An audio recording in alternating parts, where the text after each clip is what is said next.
George, we'll start with you. How much writing are you doing outside of songwriting, if any? I mean, songwriters tend to be often they write in journals or they do poetry or short stories, anything outside of songwriting. Yeah, I think that I am always sort of in the midst of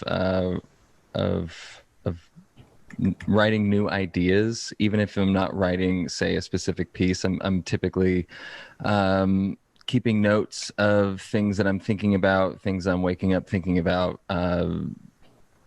mining for new inspirations, things like that. I think when say we're quote like off cycle and not strictly working on an album, those things definitely keep up. And occasionally I'll release writing on its own.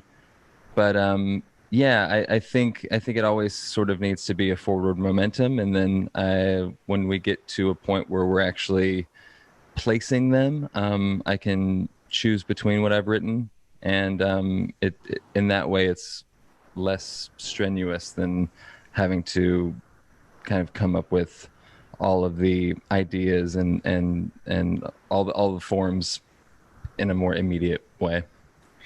So, if I hear you correctly, then it's you're just writing a lot of stuff, you know, in various fashion, and then when it comes time to write songs, you're kind of saying, maybe this could be a song. Like, are you doing? I guess my question is maybe differently. Are you doing writing that is separate from songwriting, like journal Yeah, writing or stuff like that? it's all kind of the same, It is. honestly. Yeah, yeah, and occasionally I'll have poems that I've published on their own that then find their way into songs or partially into songs, and vice versa. Yeah, I just have like a central place where I keep all of it, and when it's ready to be used, I go through and I mine, and I find what kind of is emotionally connecting, I guess. What I feel like fits the tone of the song, and then we move from there. Do you and Carrie, do you think it's important? Are you playing every day? Like there's got to be times when you don't feel like it. Do you feel like it's important just to create something every day? No, Oh, for me at least, um, there's times where I go through a lot of big stretches of creativity, and that's anything from guitar by myself, or like playing with the bands, or helping other people with their records, or messing around with Ableton or synthesizers or something like that. There's times where I'll go through really intense um, things where I'm doing it every day.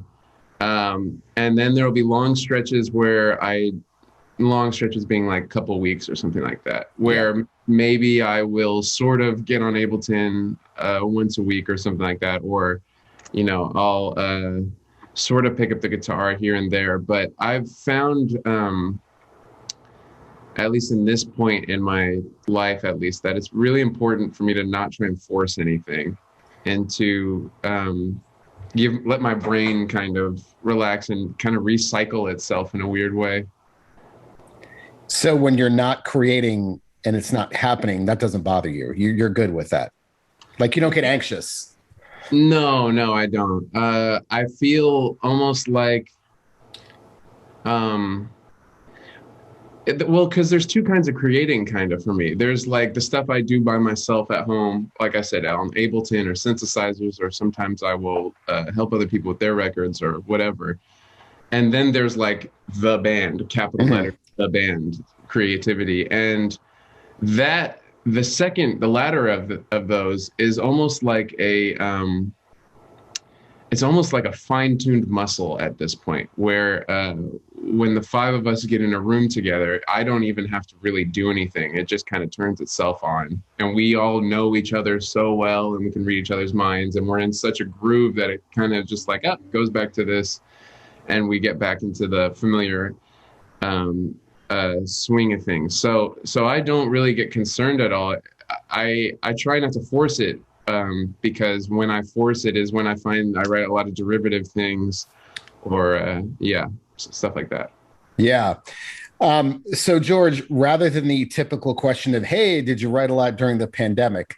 Or what was it like? I think that I'd rather ask you in terms of how easy is it for you to write under great emotional weight, like independent of the pandemic?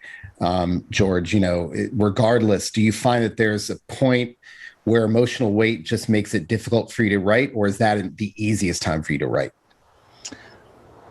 I think that there's a common misconception that people find inspiration in depression, and I think you often hear that that sort of cliche with musicians, especially, like I can only work when I'm down, and I actually don't find that. I find that my writing is typically a response to those times. I think that when I am feeling periods of depression or anxiety, I tend to not work. I tend to kind of fold into the interior, and then once I can make sense of those feelings, understand the root of them, the cause of them, and then I can, in a clearer way, jot down what it is that I'm feeling. So I would say that the writing is more a catalyst to those things, not necessarily happening in the duration of. Hemingway said he could never write about Paris when he was in Paris. He could never write about, Spain when he was in Spain. He needed distance from those things. And I think, right, that's kind of what you're talking about, a little bit about that space that you need. I think so. Yeah. I think that a lot of all of my writing is reflection. I'm never writing in a moment. Yeah. So I would agree with that. Yeah. Yeah. Kerry, I saw you nodding. Are you that same type of person? I mean, generally when you write, do you need distance from something to be able to write about it, or can you write in the moment? Yeah. I was mostly agreeing, I feel like, with George, with the the whole tortured artist take. I think that while of course emotions can help create great art and stuff like that, I think one of the biggest not lies or whatever, but is the whole a lot of the thing, especially when it comes to drugs and stuff like that with musicians, and this record's so great because you can tell he's doing this here or this there or whatever or something like that. Well, I do think with certain types of Sergeant Pepper or whatever can or something like that, there's a good amount of psychedelic influence and stuff, but with the real destructive stuff, I, as someone who went through something similar to that, I found that it really choked off my creativity. And so when George was talking about writing great pain, creating great art, I agree with him on that. A lot of it's not really something that should be romanticized. Yeah, Kerry and I, most people I feel like that are musicians, but especially in the case of our own band, those kind of things are stoppages. They don't fuel anything. They just kind of make everything more difficult. My PhD is in 20th century American theater, so playwrights like Eugene O'Neill, Tennessee Williams. There is a very, very distinct line between when they started to get so deep into alcohol, the writing is unreadable. I mean, we're talking Hemingway. I mean, Tennessee Williams, Eugene O'Neill, Williams especially was writing some of those last plays. I mean, I don't know how they got published, and that's kind of a universal feeling, is that you read some of those plays and you compare those to his early masterpieces like Glass Menagerie, Streetcar Named Desire, and the same. It's just there's a note, you can tell. Okay, here's when he was drinking and drunk all the time, and here's when he wasn't. Yeah. That's actually really interesting. I was reading Cat on a Hot Tin Roof here. And there's a British author, Olivia Lang, who has this book called Trip to Echo Spring, which chronicles alcoholic American writers. I've read it. It's a great book. Yeah, me too. And very good points, because he ends up in a hotel and it's claustrophobic, and it's not the vision that people have, and it very much in reading her account of his life, I think it's much more reflective of the reality of what it means to be a creative person dealing with depression and the things that come from that, alcoholism, drug addiction, etc. Okay, so let's talk about that ritual then. Kerry, I'll start with you. How important is ritual? The idea, I'm fascinated by the idea of ritual of writers. How important is the idea of ritual to your process, Kerry? Like time of day, place. For me, I know there's a certain chair I like to be in when I write. It means nothing. I just know the mojo is there and it's worked before, so I'll always stay there. But Kerry, how important is that ritual to a good writing process for you? Again, I would say outside of the practice, with the band especially, man, I will not shut the hell up.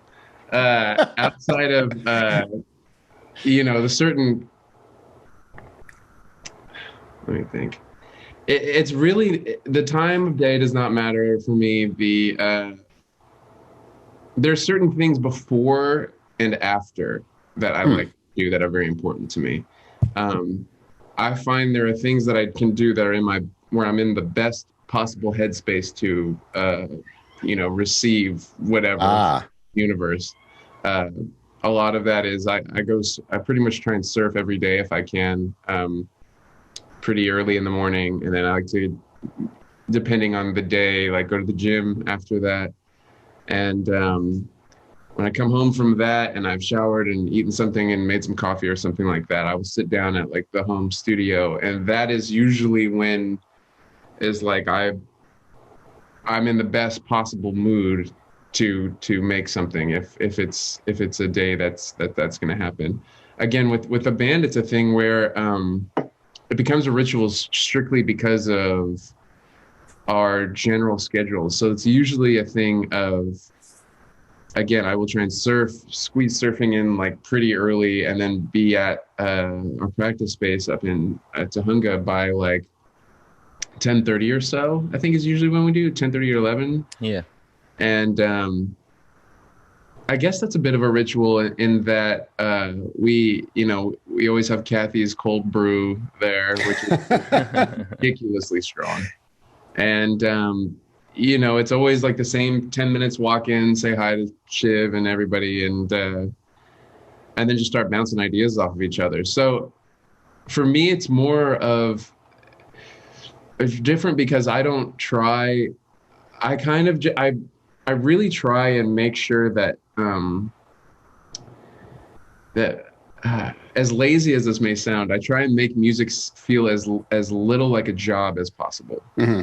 And I try and not set unrealistic expectations to myself, but also at the same time that it's a slippery slope, because you can get lazy. You can be like, oh, I don't want to do this edit on this thing that I'm sending to this guy. I'm going to have to copy and paste all this and the automation, and I got to do this and this and this. And then the next thing you know, it's been like 3 days, and come on, you should send this thing to this guy. And for the most part, I find it works best for me when it's something that I enjoy doing. And that's not to say that there hasn't been times where we've been under the gun and squeeze something out. Like I think a great example of that is From the Kettle to the Coil, and I would also say Gifts for the Earth is like that ninth inning, like, man, we need a song here. And then some of those things are, so Gifts for the Earth is one of my favorite songs that we have. So but yeah, I'm kind of wandering away from the question. So no, not at all. I would say that in terms of ritual, I again, with the two muscles, it would be at home. I have a little studio in my room where like I have a chair and I have this thing, and I get a LaCroix and I have some cold brew, and I make sure that I have, I've surfed and done positive things for myself physically, spiritually, emotionally, etc., and am in the best possible headspace to let it happen. And if sometimes it doesn't happen, then that's okay. I leave it up to other people. But again, for the band muscle, it's the routine or the ritual kind of just is out of necessity. And I think while it is helpful for us, it is also like we've written records in very chaotic, non-ritualized, where everyone's supposed to be there at 3 p.m. and everyone shows up at 5 p.m. and everyone's hungover and negative and whatever, and we still can produce things. So yeah. I guess many comments or follow-ups. One is, a lot of songwriters tell me about the role of water to their process, whether it's swimming, the act of how many ideas come to them when they're swimming. They grow up on the water, and how many ideas come to them. Liz Fair, actually, who lives in LA, when I interviewed her last month, she talked about even the stroke. There was I think the freestyle was the most effective stroke, and she loves a good flip term. Like, that was actually in the interview. And, so yeah, do you find that water, being around water, it can be kind of a catalyst for good ideas? I would say absolutely. As I've only been surfing like 3.5 years at this point now, but it's a very meditative thing for me, as someone that always has a bunch of noise in his head and is constantly trying to quiet it down.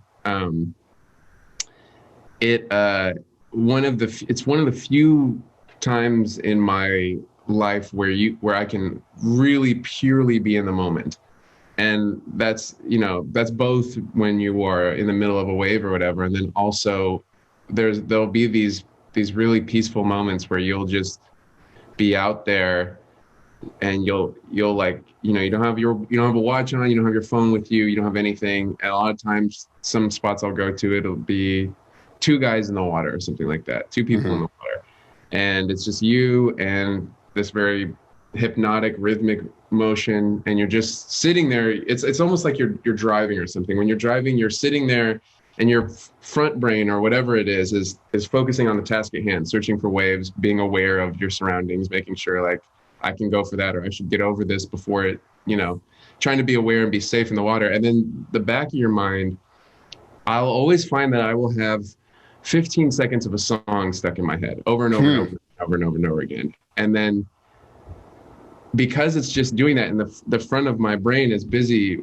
with the task at hand, I'll a lot of the times, especially when we were writing, I would have whatever we had worked on the day before in my head. There's one of the last riffs on the record was thought of in that moment of like, oh, what if we took this with Mombasa? Shiv had this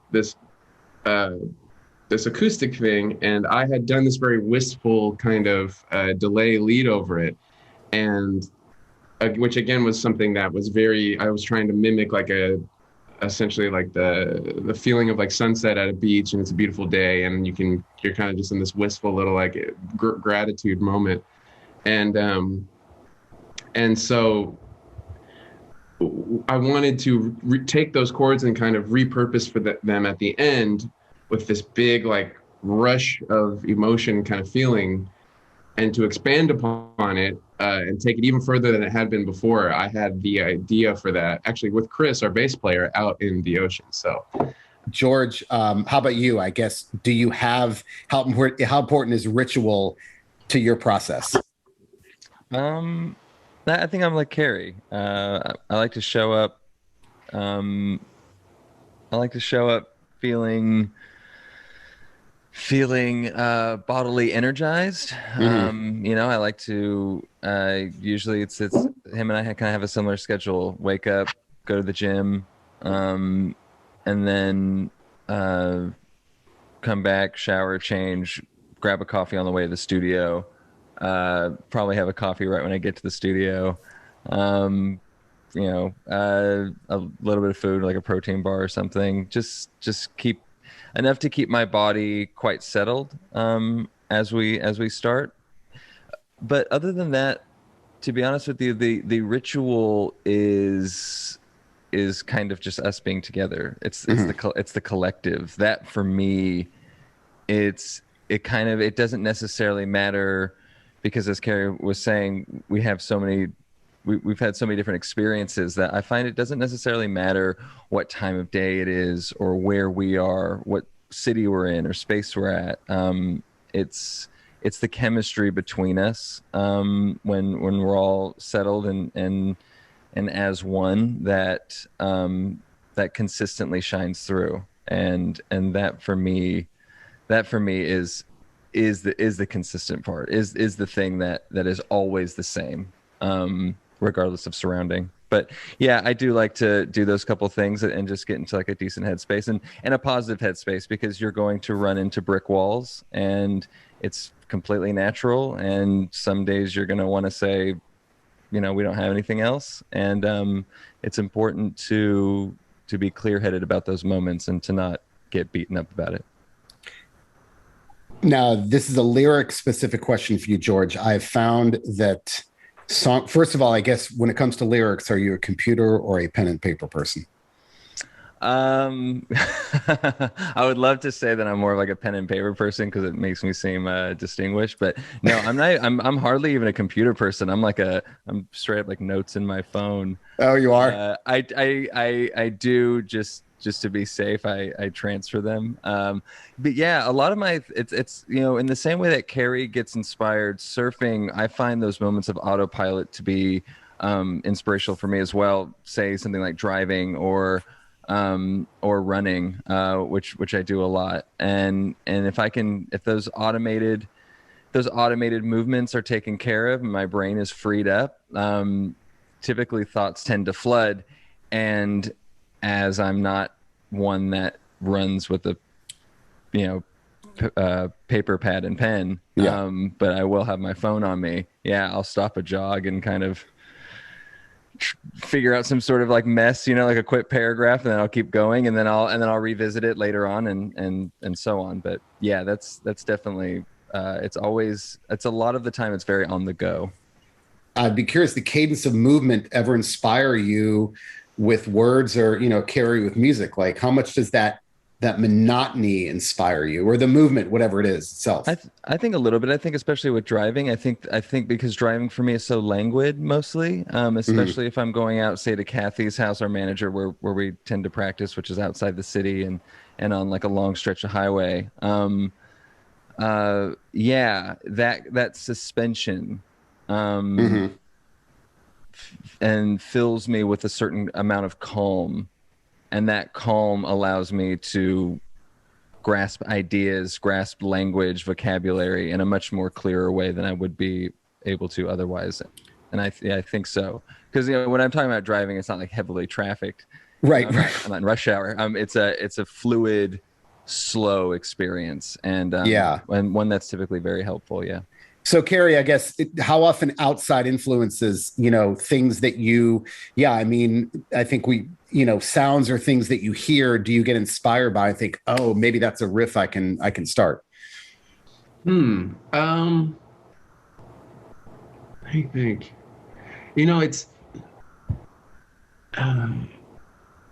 it's never like, well, I wouldn't say it's never. For me, it's not really hearing like a car alarm or something like that. It's like a reverse engineer of that, where someone will, for instance, Shiv having the synth latch at the beginning of the gnashing on the record, where I thought, oh, that sounds kind of like a cool alarm going off or something like that.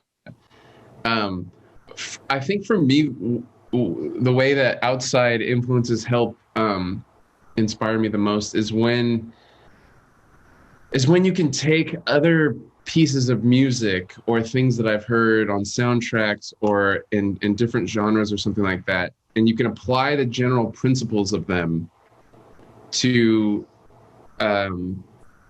you, whatever your purpose is at the time. So I feel like a good example is I've tried several times to explain to people about the idea of like a death metal hook or like a black metal hook or something like that. Like that there is, if you take if you break down the idea of what is a hook, it's something memorable and catchy that is kind of it draws someone in. It's like a payoff in a song, and you can take that principle and apply it to anyone from Justin Bieber or whatever to behemoth or, you know, something like that. So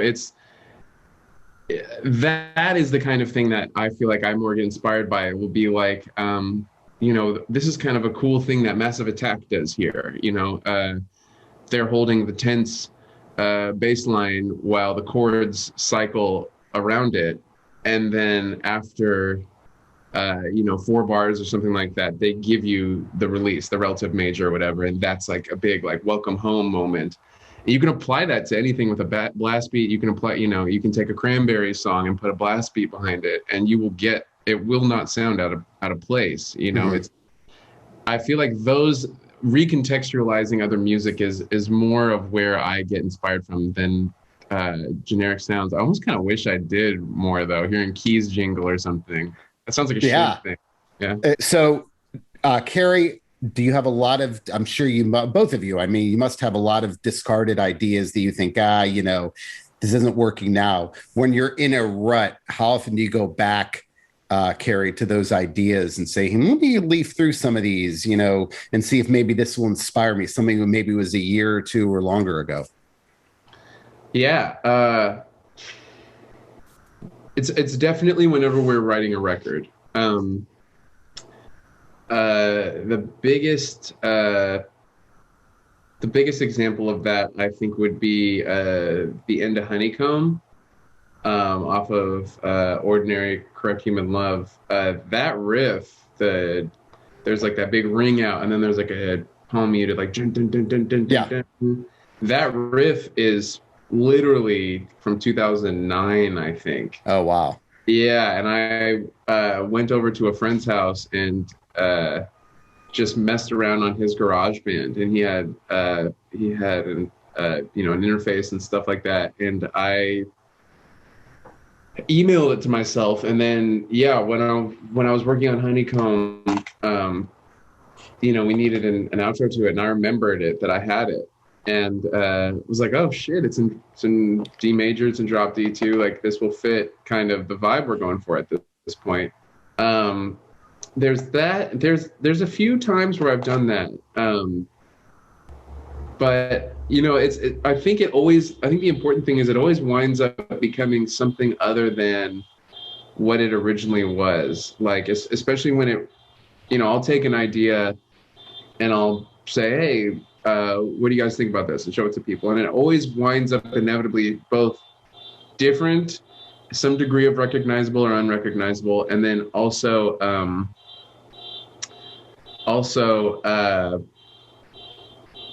better than than I was picturing originally. Yeah. George, I was going to ask you if you have discarded journal notebooks, but because it sounds like everything is in your phone, is there a place where you store all of those lyrics and words and maybe like phrases that you think maybe this will be useful later on? And do you go back to those often? All the time. Yeah, absolutely. I do. I am pretty good at transferring most of them to a notebook, which I do have. So I keep like 2 copies. But yes, I'm always going through my phone. Yeah, because I'll have like things I can't even remember, you know, or to be honest with you, you know, I get a lot of inspiration when I go through periods of heavy reading, Yeah. which isn't all the time.